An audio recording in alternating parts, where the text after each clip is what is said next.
세계 태양광의 90%를 독점하던 중국이 바로 그 태양광 때문에 무너지고 있습니다. 그것도 잉크 한 방울에 말이죠. 작년 한 해 중국 태양광 업계가 날린 돈만 무려 93조 원, 우리나라 1년 국방비를 통째로 허공에 날린 셈입니다. 세계를 다 가진 1등이 대체 왜 스스로 무너졌을까요? 그리고 그 빈자리를 지금 대한민국이 파고들고 있습니다. 이 영상을 끝까지 보시면 그게 왜 우리 집 전기료와 일자리까지 바꾸게 되는지 완전히 새롭게 보이실 겁니다. 자, 그러면 중국이 대체 이 태양광을 얼마나 어떻게 다 가진 건지부터 차근차근 짚어볼게요. 태양광 패널이라는 게 그냥 뚝딱하고 한 번에 만들어지는 물건이 아니거든요. 우리가 빵 한 덩이 먹으려면 먼저 밀을 갈아 밀가루를 만들고 그 밀가루로 반죽을 하고 반죽을 구워야 비로소 빵이 나오잖아요. 태양광도 똑같습니다. 딱 4단계를 거칩니다. 맨 처음이 폴리실리콘이에요. 이게 말하자면 태양광의 밀가루입니다. 원재료죠. 원래는 그냥 흔한 모래에서 뽑아내는 물질인데 이걸 아주 곱게 정제하면 태양광의 밀가루가 되는 거예요. 그 다음 이 폴리실리콘을 아주 얇은 판으로 잘라낸 걸 웨이퍼라고 부릅니다. 반죽 단계라고 보시면 돼요. 밀가루를 물에 개어 반죽 모양을 잡는 것처럼 밀가루 같던 원재료가 여기서 판 모양으로 바뀌는 거죠. 그 판에다가 전기를 만들어내는 기능을 입히면 셀이 됩니다. 그리고 이 셀 여러 장을 유리로 감싸서 우리가 지붕에서 흔히 보는 그 판때기 모양으로 완성한 게 바로 모듈이고요. 밀가루에서 반죽으로, 반죽에서 구운 빵으로 이렇게 4단계를 차곡차곡 다 지나야 비로소 태양광 패널 한 장이 세상에 나오는 겁니다. 생각보다 손이 많이 가는 물건이죠. 그런데요, 이 4단계 전부를 중국이 지고 있습니다. 그냥 조금 앞서는 정도가 아니에요. 숫자를 보면 입이 딱 벌어집니다. 원재료인 폴리실리콘을 중국이 93% 만들어요. 그 다음 웨이퍼는 무려 96%입니다. 셀은 92%, 완제품인 모듈도 86%고요. 어느 한 군데가 아니라 처음부터 끝까지 모든 단계에서 중국이 압도적인 겁니다. 이걸 좀 쉽게 그려보면 이런 그림이에요. 고속도로를 쭉 달리는데 톨게이트가 4개 있습니다. 밀가루 톨게이트,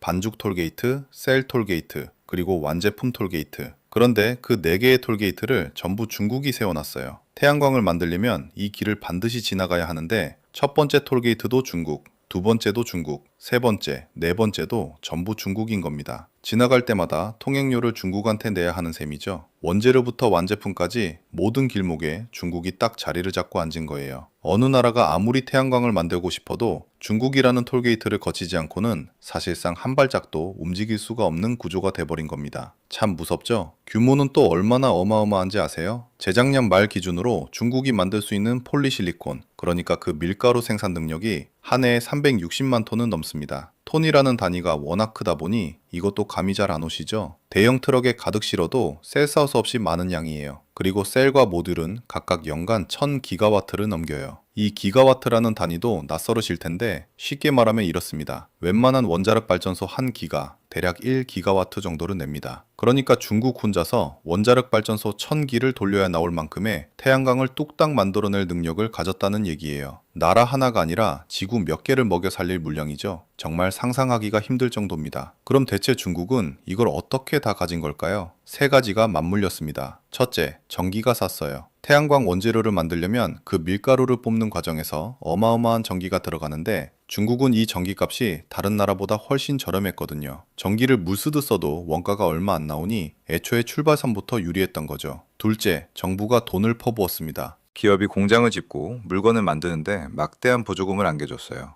미천을 나라가 대주니 기업 입장에선 겁날 게 없었던 겁니다. 셋째, 그렇게 싸게 만든 물건을 세계 시장에 무섭게 쏟아부었습니다. 값을 원가 밑으로까지 후려쳐서 밀어붙이는 거예요. 이러니 다른 나라 기업들은 도저히 그 가격을 맞출 수가 없었어요. 만들면 만들수록 손해니까요. 하나둘 100기를 들고 시장에서 밀려날 수밖에 없었던 겁니다. 이게 그냥 이론이 아니라 실제로 벌어진 일입니다. 지금으로부터 10여 년 전만 해도 태양광 세계 1등은 중국이 아니라 독일이었어요. 지금은 좀 낯설게 들리시죠? 그런데 그 시절엔 독일 기업들이 이 시장을 딱 주름잡고 있었습니다. 기술도 앞섰고 브랜드도 탄탄했죠. 그런데 중국이 값싼 물량을 파도처럼 밀어붙이니까 그 잘 나가던 독일 태양광 산업이 하나둘 흔들리기 시작합니다. 아무리 기술이 좋아도 가격 앞에선 장사가 없었던 거예요. 결국 견디지 못하고 줄줄이 문을 닫았습니다. 세계 1등을 이렇게 값으로 짓밟아 쓰러뜨린 거죠. 그러고 나서 비어버린 그 왕자를 중국이 차지한 겁니다. 지금 이 대목 잘 기억해 두세요. 뒤에서 소름 돋는 이야기로 다시 돌아오거든요.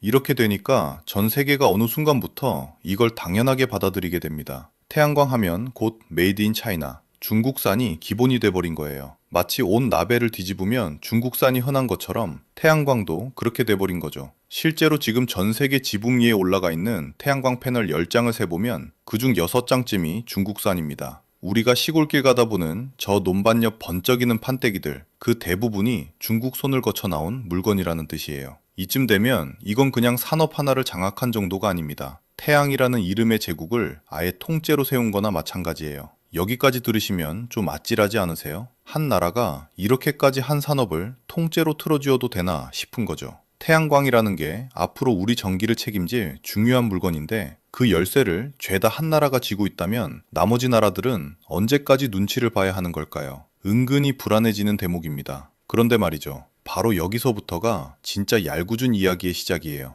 이 완벽해 보이는 제국이 바로 그 완벽함 때문에 스스로 무너지기 시작하거든요. 누가 밖에 공격한 게 아닙니다. 자기가 너무 잘 만들어서 자기 발등을 자기가 찍는 일이 벌어져요. 세계를 다 가졌으면 돈방석에 앉아야 정상이죠. 그런데 정반대의 일이 벌어집니다. 자, 상식적으로 생각해보면요. 세계 시장을 통째로 다 가진 회사는 당연히 돈방석에 앉아야 정상이잖아요. 남들 다 죽고 나 혼자 파는데 값은 내가 부르는 대로 매길 수 있으니까요. 그런데 중국 태양광 업계에서 벌어진 일은 정반대였습니다. 시장을 거의 100% 손에 쥐었는데 적자는 갈수록 더 깊어졌거든요. 참 얄궂죠. 여기서 이 이야기의 첫 번째 소름 돋는 반전이 나옵니다. 태양광 세계에서는 1등일수록 더 먼저, 더 크게 쓰러진다는 겁니다. 왜 이런 말도 안 되는 일이 벌어졌을까요? 자매의 구조를 하나씩 뜯어보면 등골이 서늘해집니다. 첫 번째는 과잉 생산이에요. 중국이 쌓아 올린 셀과 모듈 생산 능력이 각각 1000기가와트를 넘어섰는데 이게 얼마나 어마어마한 숫자냐면요. 전 세계가 1년 동안 새로 까는 태양광 설치량의 약 2배입니다. 쉽게 말해 지구 전체가 중국산만 사줘도 만들어 놓은 물량의 절반이 그대로 창고에 남는다는 뜻이에요. 다 팔 곳이 애초에 없는 물건을 계속 찍어내고 있었던 거죠. 물건이 남아도니 값은 어떻게 되겠습니까? 바닥을 뚫고 내려갔습니다. 모듈 가격이 와트당 1위안, 우리 돈으로 약 155원 아래로 폭락했어요. 업계에서는 이 선을 데드존이라고 부릅니다. 이 밑으로 내려가면 팔면 팔수록 손해가 나는 죽음의 구간이라는 뜻이거든요. 시장에서 흔히 하는 말로 100원어치를 팔아도 5원조차 손에 안 남는 장사가 돼버린 겁니다. 남는 게 없는 정도가 아니라 팔 때마다 주머니에서 돈이 빠져나가는 거예요.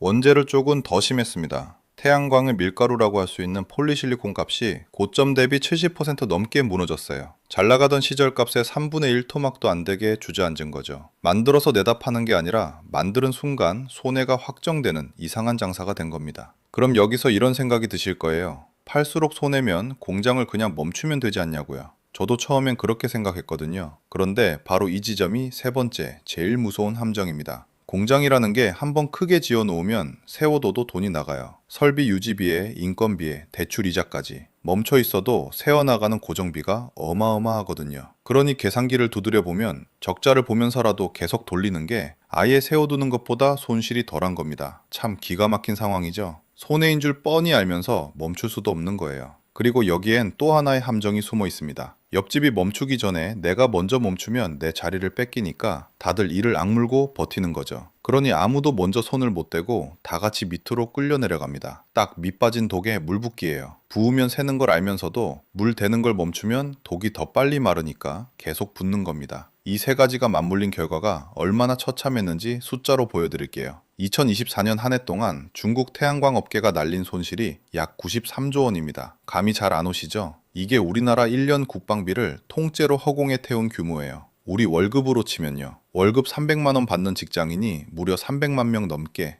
1년 내내 한 푼도 안 쓰고 모은 돈 전부를 한 해 만에 그냥 증발시킨 셈입니다. 그것도 세계 1등을 다 해먹던 나라가 말이죠. 사람은 어떻게 됐을까요? 롱지, 트리나, 진코 같은 상위 5개 회사에서만 2024년에 8만 7천 명을 잘랐습니다. 평균 인력의 31%, 그러니까 3명 중 1명이 지물상을 나갔다는 얘기예요. 회사 자체가 사라진 곳은 더 많습니다. 도산하거나 상장 폐지되거나 남한테 팔려간 태양광 기업이 40곳을 넘겼어요. 그나마 살아남은 큰 회사들도 성한 데가 없었습니다. 상위 15곳 중에 12곳이 적자였으니까요. 그 중에서도 제일 상징적인 장면이 하나 있습니다. 통웨이라는 회사인데요. 폴리실리콘하고 셀을 세계에서 제일 많이 만드는 그야말로 이 바닥의 최강자입니다. 이 회사가 창업한 지 42년 만에 처음으로 연간 적자를 냈어요. 생각해보세요. 42년이면 웬만한 경제 위기는 다 겪어봤을 세월입니다. 그 오랜 시간 한 번도 무너진 적 없던 최강자가 하필이면 시장을 다 가진 바로 그 순간에 처음으로 무릎을 꿇은 거예요.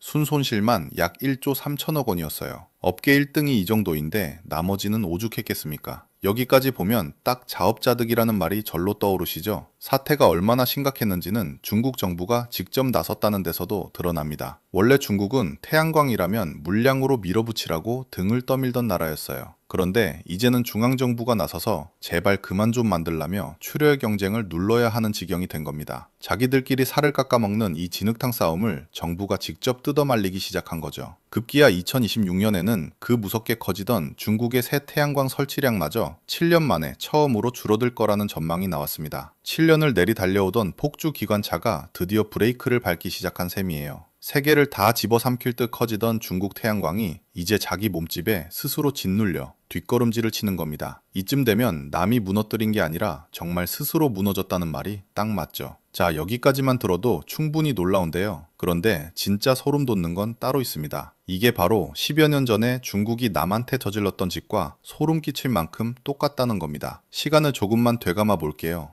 그때 태양광 세계 1등은 중국이 아니라 독일이었어요.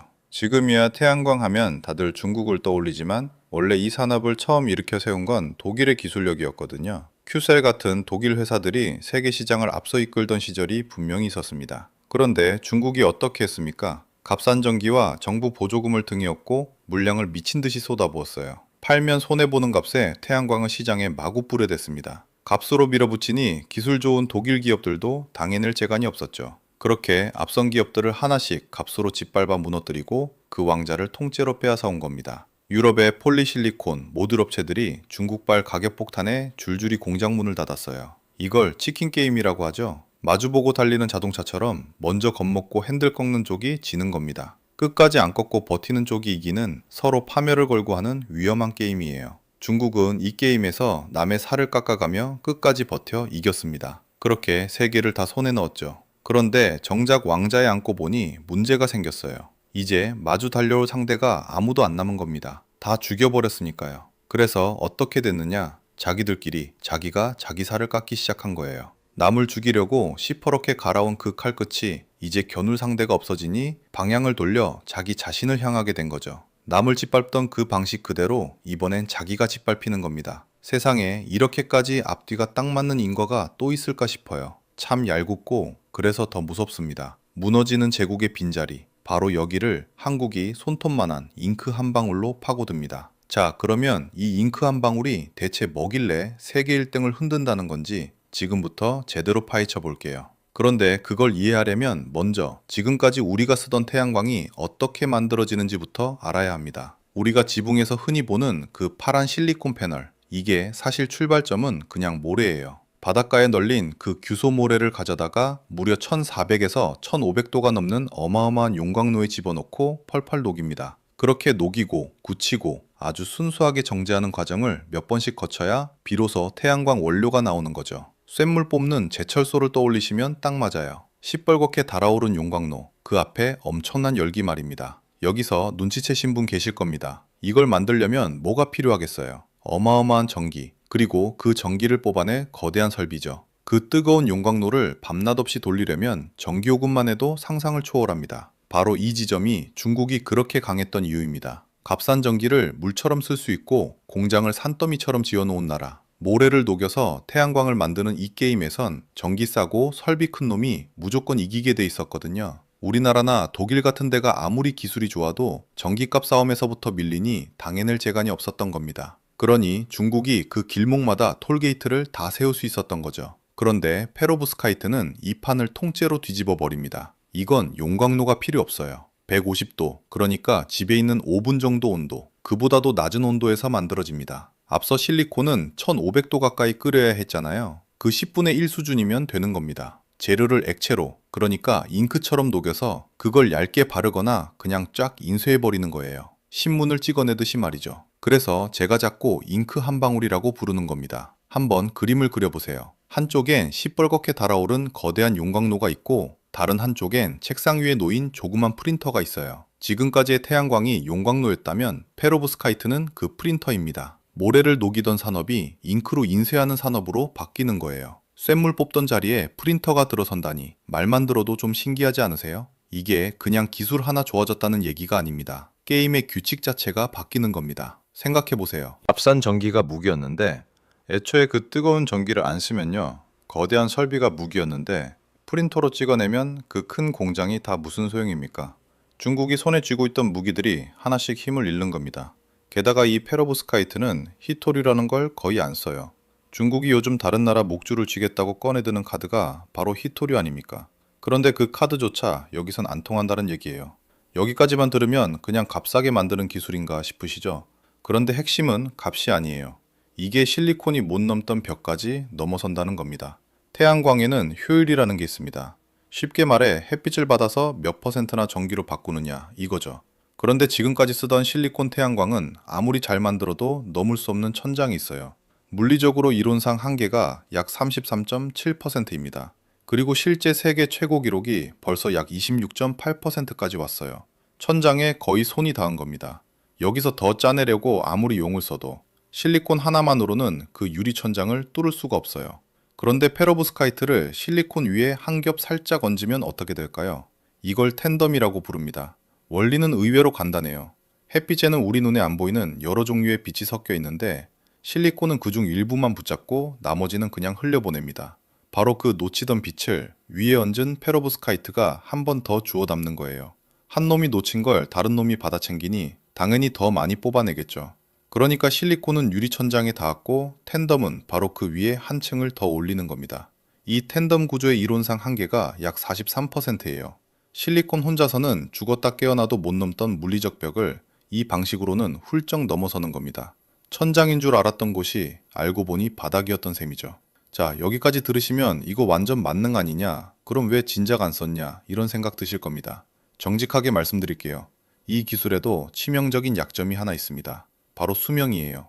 페로브스카이트는 성능은 기가 막힌데 습기나 열에 약해서 오래 못 버티는 문제가 있었습니다. 아무리 잘 만들어도 몇 년 못 가 성능이 뚝뚝 떨어지면 지붕에 20년, 30년 올려놓고 써야 하는 태양광으로는 실격이잖아요. 그런데 바로 이 약점을 지금 우리나라 연구진이 정면으로 파고들고 있습니다. 카이스트 서장원 교수팀이 화학연구원과 손잡고 이 페로브스카이트 위에 아주 얇은 2차원 보호막을 씌우는 기술을 내놨어요. 쉽게 말해 습기랑 열이 못 파고들게 얇은 우비를 한 겹 입혀준 셈입니다. 보통은 효율을 높이면 수명이 짧아지고 수명을 늘리면 효율이 떨어지는 게 이 바닥의 골칫거리였는데요. 이 보호막 하나로 25%가 넘는 높은 효율을 유지하면서도 4년이라는 장기 안정성을 동시에 확보해냈습니다. 두 마리 토끼를 같이 잡은 거죠. 그 성과가 네이처 에너지라는 이 분야에서 알아주는 학술지에 오래 실렸어요. 가장 아픈 급소를 다른 나라도 아닌 한국이 앞장서서 틀어막고 있다는 얘기입니다. 정리해보죠. 모래를 녹이던 용광로 산업이 잉크로 찍어내는 프린터 산업으로 바뀌고 있습니다.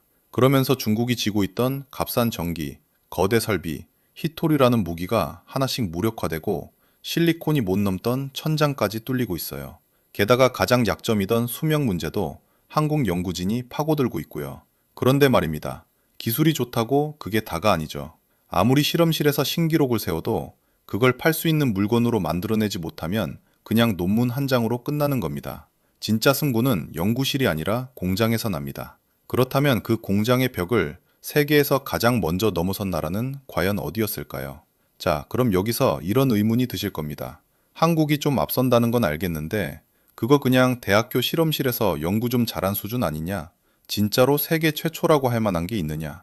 아주 정확한 질문이에요. 그리고 이걸 이해하려면 먼저 한 가지를 딱 구분하셔야 합니다. 바로 무대가 다르다는 겁니다. 무슨 얘기냐면요. 요즘 뉴스에 중국 롱지가 텐덤 효율 신기록을 세웠다는 소식이 계속 나옵니다. 재작년에 약 34.85%를 찍더니 최근엔 약 35.5%까지 기록을 갈아치웠어요. 숫자만 보면 중국이 제일 앞선 것 같죠? 그런데 여기에 함정이 있습니다. 그 신기록이라는 게 전부 손톱만한 크기의 시료로 낸 성적이거든요. 연구실 책상 위에서 아주 작은 조각으로 잠깐 반짝 낸 최고 기록인 거죠. 문제는 이겁니다. 실험실에서 손톱만한 조각으로 잘 만드는 거랑 공장에서 진짜 지붕에 올릴 만한 큰 크기로 똑같이 만들어내는 건 완전히 다른 이야기예요. 100m 달리기 세계 기록 보유자라고 해서 마라톤을 그 속도로 뛸 수 있는 게 아니잖아요. 잠깐 반짝하는 것과 몇 시간을 버티는 건 전혀 다른 능력이니까요. 태양광도 똑같습니다. 크기가 커지면 표면 곳곳에 미세한 결함이 생기고 전기가 새는 통로가 늘어나면서 효율이 뚝뚝 떨어져요. 손톱만 할 땐 멀쩡하던 게 손바닥만 해지고 방석만 해지는 순간 여기저기서 문제가 터지는 겁니다. 그래서 진짜 승부는 연구실 신기록이 아니라 공장에서 양산할 수 있는 크기로 얼마나 잘 뽑아내느냐에서 갈리는 거예요.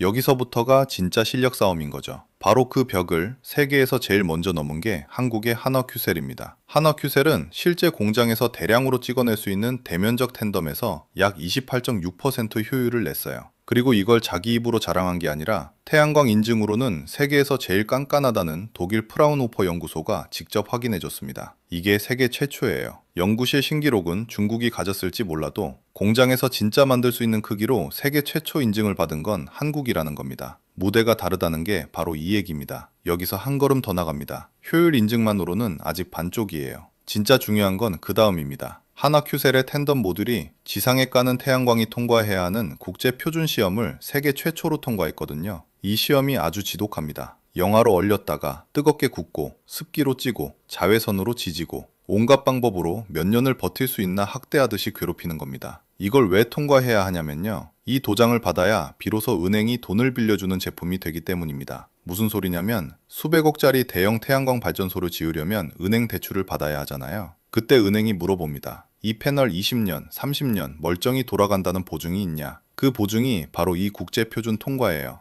이게 없으면 아무리 효율이 좋아도 연구실 장난감일 뿐이고 이걸 통과해야 진짜 발전소에 깔 수 있는 상품이 되는 겁니다. 한화큐셀이 그 문을 세계에서 제일 먼저 열었어요. 자, 그럼 이 기술이 어디까지 쓰일 수 있을까요? 여기서부터가 진짜 재밌습니다. 페로브스카이트는 얇고 투명하게도 만들 수 있어요. 그래서 우리 한전이 세계 최초로 창문형 태양전지를 실제로 만들어 서울의 한 아트센터에 붙여봤습니다. 손바닥만한 유리 모듈 54장을 이어붙인 100W급인데 놀라운 건 이 창문이 밖이 다 보인다는 거예요. 빛을 30% 넘게 투과시키니까 앉아서 창밖 풍경을 보는데 그 유리가 동시에 전기를 만들고 있는 겁니다. 이게 뭘 의미하는지 아세요? 지금까지 태양광 하면 어디 넓은 땅이나 산을 밀고 패널을 쫙 깔아야 했죠. 그러다 보니 여기다 왜 설치하냐고 주민들이랑 부지 갈등도 생기고 저 멀리서 전기를 끌어오느라 도중에 줄줄 새는 것도 많았어요.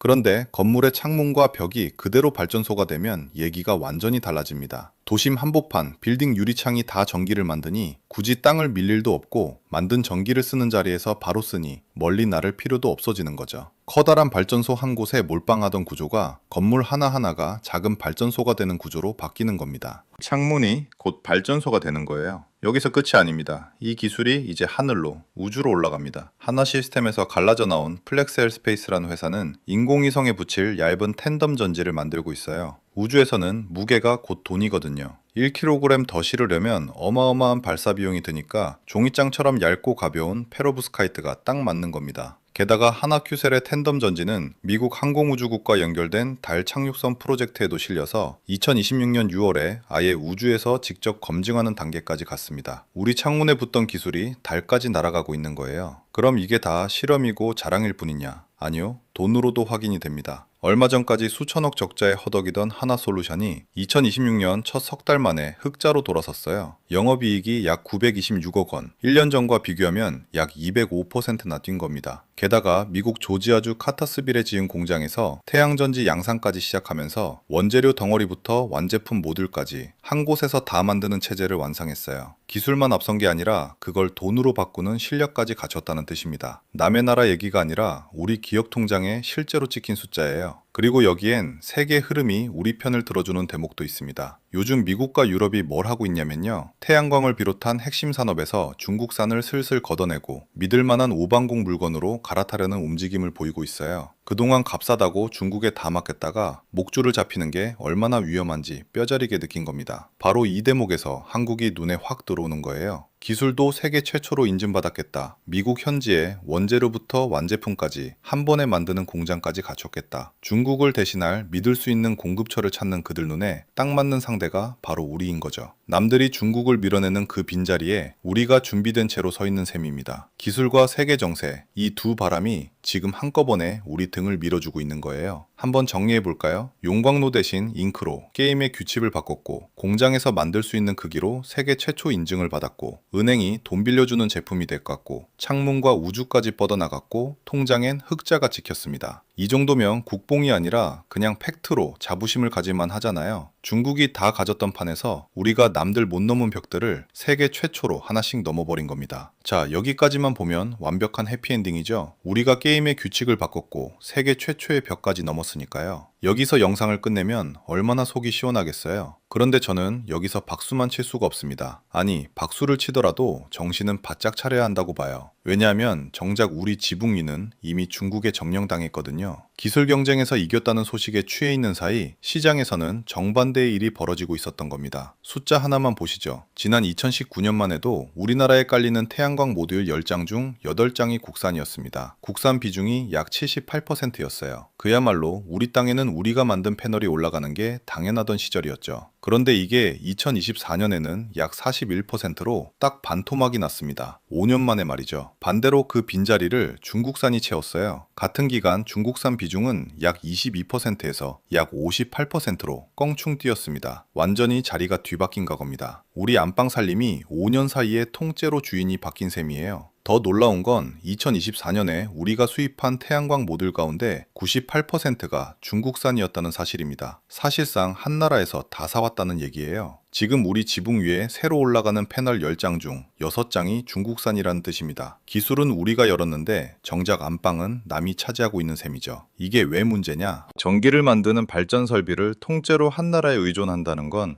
그냥 물건 사오는 것과 차원이 다른 얘기입니다. 값싼 옷이나 장난감을 수입하는 거랑은 무게가 달라요. 전기는 나라를 돌리는 피 같은 거잖아요. 그 피를 만드는 설비를 남의 나라 공장에 맡겨두면 그쪽에서 값을 올리거나 공급을 끊었을 때 우리는 속수무책이 됩니다. 나라의 전기를 어디에 기대느냐? 이건 결국 안보이자 제조주권의 문제예요. 우리 세대가 살아오면서 숱하게 봐왔잖아요. 남의 손에 목줄을 쥐어주면 언젠가 그 손이 조여온다는 걸요.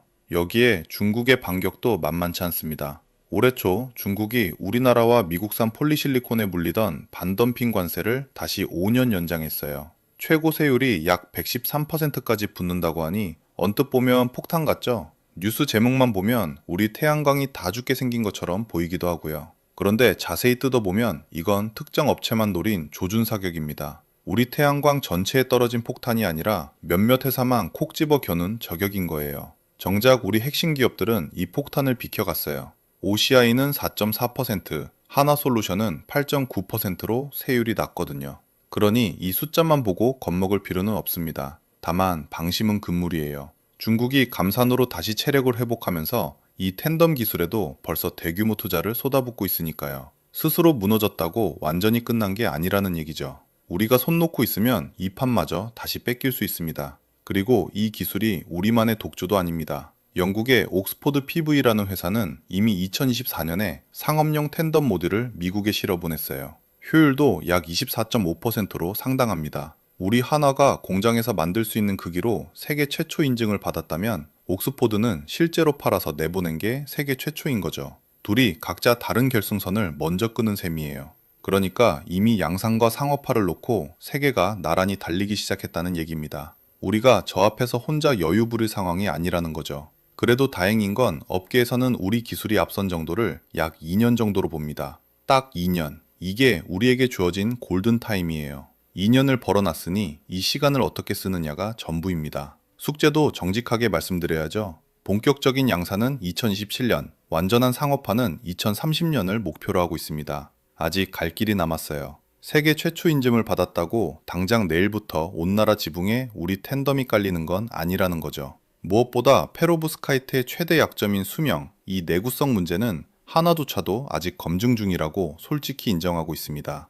실험실에서 잠깐 잘 돌아가는 것과 20년, 30년 비바람 맞으며 버티는 건 완전히 다른 얘기잖아요. 여기에 미국의 세액공제 혜택이 2027년 말에 끝난다는 것도 트럼프 관세라는 변수도 함께 놓여 있고요. 좋은 소식과 숙제가 나란히 있는 겁니다. 그러니까 정리하면 이렇습니다. 문은 우리가 세계 최초로 열었어요. 하지만 이걸 우리 지분과 우리 일자리로 지켜내는 건 지금부터가 진짜입니다. 문은 열었지만 이제부터가 진짜 경기예요. 이 골든타임 2년을 어떻게 쓰느냐에 우리 제조 주권과 당장 우리 집 전기료가 걸려 있습니다. 그러니까 이건 끝난 이야기가 아니라 이제 막 시작된 이야기입니다.